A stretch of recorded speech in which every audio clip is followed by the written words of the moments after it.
Merhabalar, mutfağıma hoş geldiniz. Bugün mutfağımda siyah zeytin nasıl kurulur, nasıl tatlandırılır ve nasıl muhafaza edebiliriz bunu anlatacağım. Öncelikle ben zeytinlerimi yıkadım, bir güzel sularını da süzdürdüm.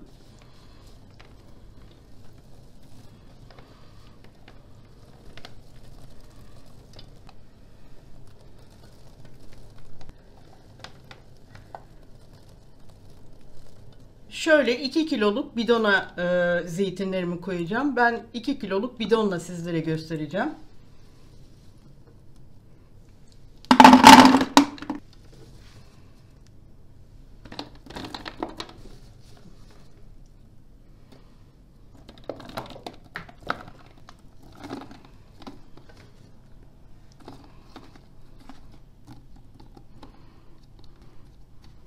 Şimdi zeytinlerimi bidonuma koydum. Dediğim gibi bu 2 kiloluk bir bidon. Bunun için şöyle bir çay bardağı klasik kaya tuzunu ilave ediyorum.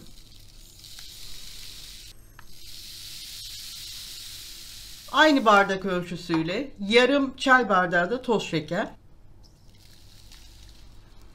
Çeyrek çay bardağı, yani çay bardağının 1/4 kadar sirke, üzüm sirkesi. Ve yarım çay bardağı da normal sıvı yağ, zeytinyağı değil. Evet, şimdi ağzını kapatacağız.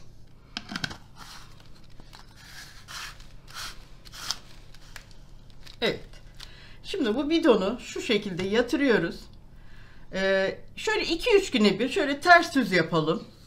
Sonra biraz da şöyle yuvarlayalım. Ki koyduğumuz malzemeler bütün zeytinlerin içine işlesin.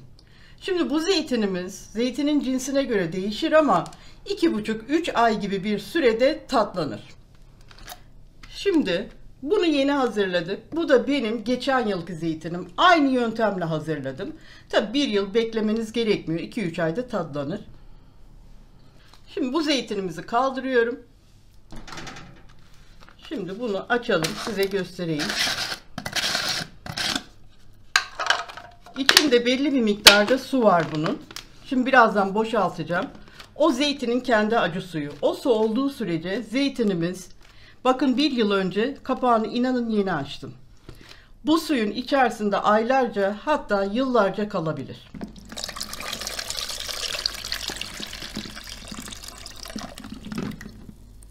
Evet, zeytinimizin suyunu süzdük. Niye süzdük? Çünkü artık bunu tüketmek istiyoruz. Çıkan su bu. Bu zeytinin kendi suyu. Bunu şimdi bir kenara alalım. Bunu dökelim artık. Buna ihtiyacımız kalmadı. Şimdi bu zeytinin içindeki, bakın şöyle göstereyim. Gayet de güzeller. Bunun içindeki fazla suyu gidermek için bir çuvalın içerisine koyacağım ve presleyeceğiz. Bir gece bu şekilde kalacak.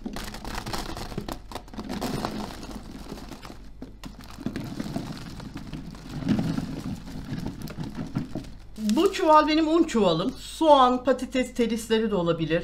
Bez çuvallar da olabilir. Şimdi bunun ağzını şöyle bükeceğim ve üzerine bir ağırlık koyacağım. Arada 2-3 saate bir gelin, çuvalın yönlerini değiştirin. Bir gece bu şekilde kalacak. Bir gün sonra tekrar sizlerle buluşalım.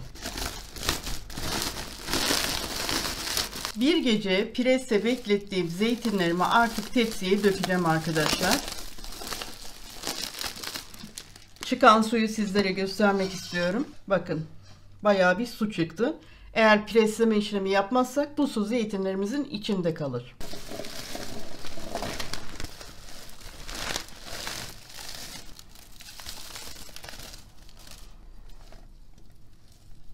Evet, şimdi zeytinlerimizin birinci aşaması kurulumuydu. İkinci aşama presleyip acı suyunu çıkartmasıydı. Şimdi üçüncü aşamaya geçiyoruz. Kurutma işlemi. Şimdi neden yapıyoruz bu kurutma işlemini? Tamamen üzerindeki nem gidene kadar kurutalım ki ileride zeytinlerimizin üzerinde beyaz beyaz küflenmeler olmasın. O yüzden direkt güneş görmeyen ama havadar bir yerde 2 gün, gidişata bağlı 3 gün kurutma işlemini yapacağız. Aynı zamanda zeytinlerimizin içerisinde bakın açık renkli olanlar var. Havayla temas ettiği süre içerisinde simsiyah olacaklar. Ve üzerlerinde hafif hafif bir büzüşme olacak.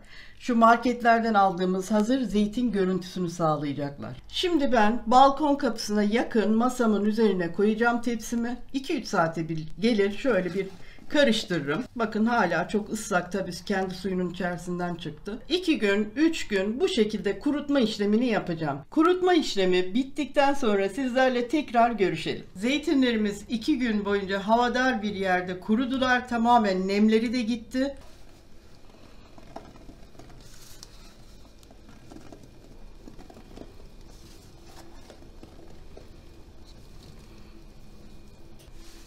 Şimdi üçüncü aşamayı da bitirmiş olduk. Dördüncü ve son aşamaya geldik.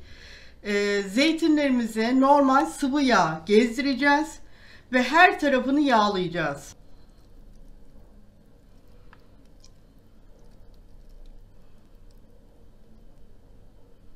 Bir çay bardağı normal sıvı yağ gezdirdim. Şimdi ellerimi kullanarak her tarafını yağlayacağım, bütün zeytinleri.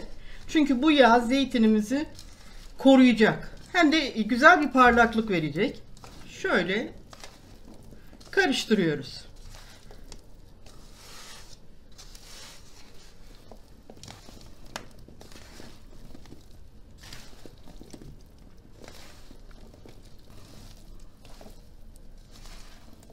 Evet, gayet güzel her taraf yağlandı zeytinlerin.